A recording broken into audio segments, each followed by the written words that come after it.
Hi, Big Ben here with BTS Photography. We're bringing you another exciting on-location Strobist tutorial in which we're going to be doing a retro theme with a pinup girl and a hot rod.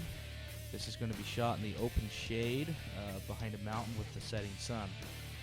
As far as the pre-production of this, the shoot was actually based on the dress, meaning we found the dress first and then matched a model in a car, as well as the overall concept of the shoot to the dress. We'll be exposing for the ambient light and then using our speedlights to expose the model in the car. This consists of using one speedlight up to 3 speedlights. The key light for the model will include a reflective umbrella. We'll also place a couple bare speedlights around the car so we can light that up appropriately.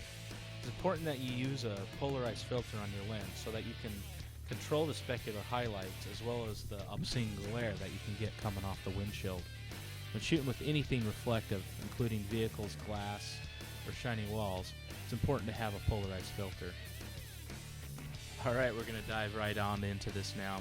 Our first lighting setup is going to consist of using 2 speedlights.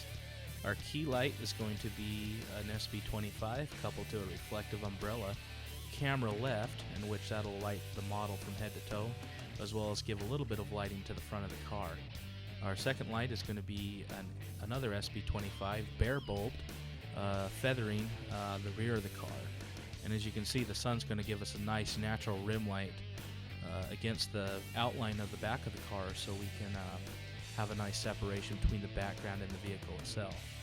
As I framed each shot, I was wary on how I rotated the polarized filter so I could control on what glare was coming from the windows. I tried to move the glare away from the model as much as I can and keep the reflection of the giant umbrella from being seen in the window. Don't be afraid to show the model your pictures off your LCD screen. After all, you're an amazing photographer, not just an amazing Photoshop artist. We're going to move on to the second setup. There I am waddling with the speed light to move it around to camera right. This time we're going to be using just a single light coupled to a reflective umbrella. If you're curious to why there's 3 cameras in the frame, it's not because there's 3 photographers. Rather, I want you to get used to getting up and moving around and not keeping your feet in the same spot. Just as the position of your light source to your subject is important in sculpting a 3-dimensional photograph, the relationship between your camera's position and your subject is equally important. In other words, get up and start moving around. I see too many novice photographers fuss over on their light's position rather than worrying about their camera's position, which is equally as important. Another must-have for any type of pin-up, fashion, or glamour photography is a makeup artist that's willing to come out on location with you or out onto the shooting set.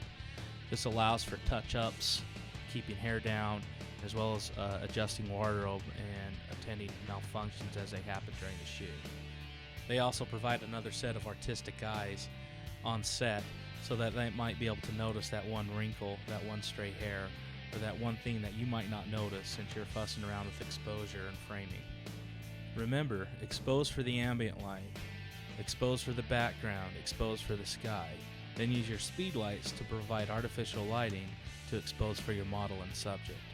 Another note to keep this on the budget side of a Strobist theme: all these photos were shot with low-budget lenses, including the Nikon 50mm 1.8, as well as the kit lens with most Nikon DSLRs, the 18 to 55, 3.5 to 5.6. Credits go out to where they're due, and this is Big Ben with BTS Photography, and you can see more of my work at btsphotography.com. More tutorials coming your way, so I hope you enjoy. Good luck and happy shooting.